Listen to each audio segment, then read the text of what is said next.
कुछ बात हो जाए दी,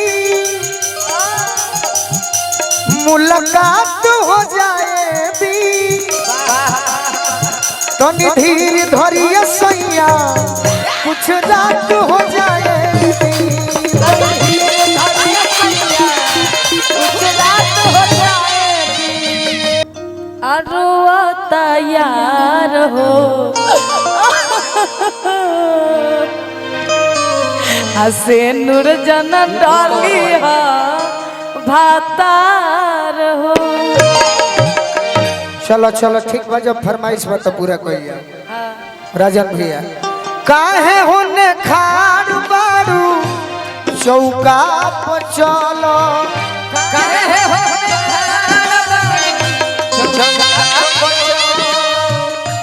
बाबूजी के छोड़ो पियावा के हो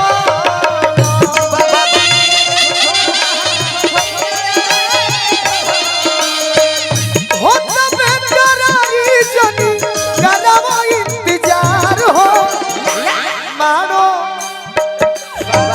अरे मारो के पास धर रो तैयार हो, से नूर जन डाली हो भातार हो।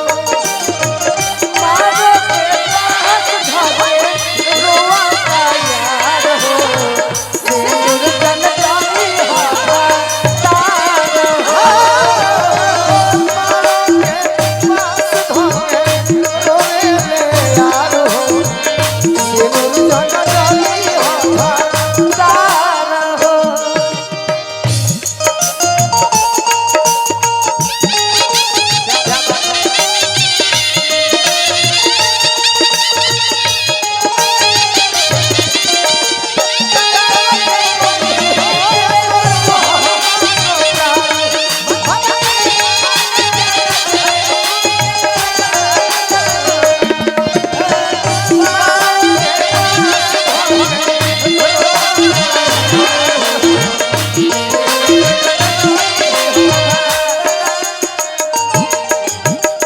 बड़ी सुंदर गीतकार हैं श्रीकांत यादव जी। यहाँ के गीत अभी हले हम गौले नहीं थी, लेकिन जहाँ भी ये क्षेत्र में हमारे कार्यक्रम भइल भाई बनी, हम स्वागत करब श्रीकांत भैया के। और गीत संगीत होली बात अच्छा से तैयारी करिए भाई के स्वागत। हमरो तो मन जान तोहरे में बसेला,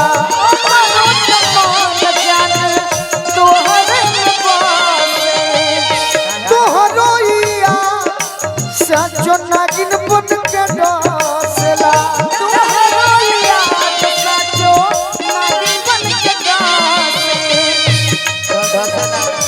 प्रीत में पागल बानी रतिया भर जागल बानी, प्रीत में पागल बानी रतिया भर जागल बानी।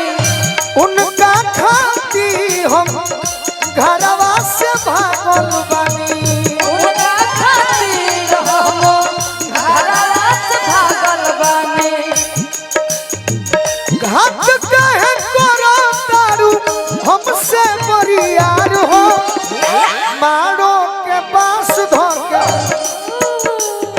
अब रो तैयार हो, हसे नूर जन तार हो।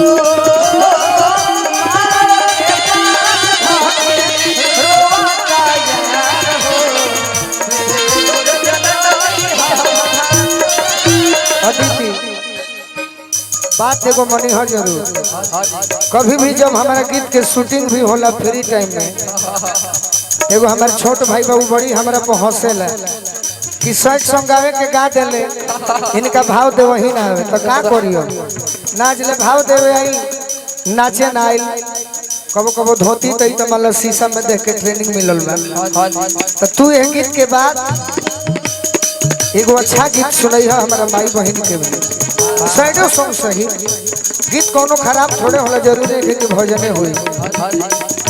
मारो के पास धोके रोआ तैयार हो, से नूर जन डाली हो भाता,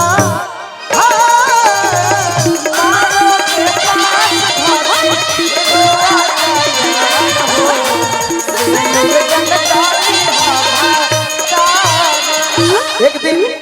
दूसरा के गीत तो जानी ना बाकी ऐसा गीत हम सुनीला कि लोग सुनबे मत कैले हो। हृदय भैया के बजावल देखनी तो बड़ी सुंदर गीत जख्म भैया से कहनी के करे के तो पूरा कर दो सेम गावल जी तो चुरावल हो जाई एकरा से अच्छा लिखो। पत्नी कहली कुछ बात हो जाए दी मुलाकात हो जाए दी तनी धीर धरिए सैया कुछ रात हो जाए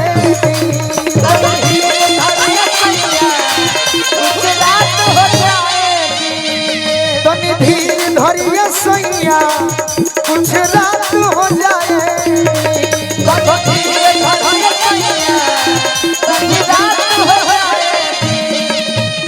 हमारा अजीत भैया के छोटे भाई मित्र और बड़ भैया मनमीत बाबा की ओर से आशीर्वाद मिलल, गार्जियन के भी आशीर्वाद मिलल। काहे कि जो रतिया दिया पिया ससुर जी के घर में जो रतिया दिया पिया ससुर जी के घर में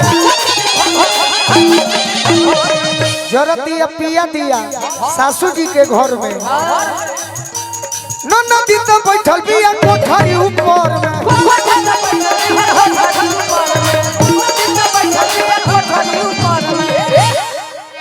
बरसात हो जाए दी प्रेम के शुरुआत हो जाए दी 18 मई के अनुज हो कही है तनी धीर धरिए सैया कुछ रात हो जाए।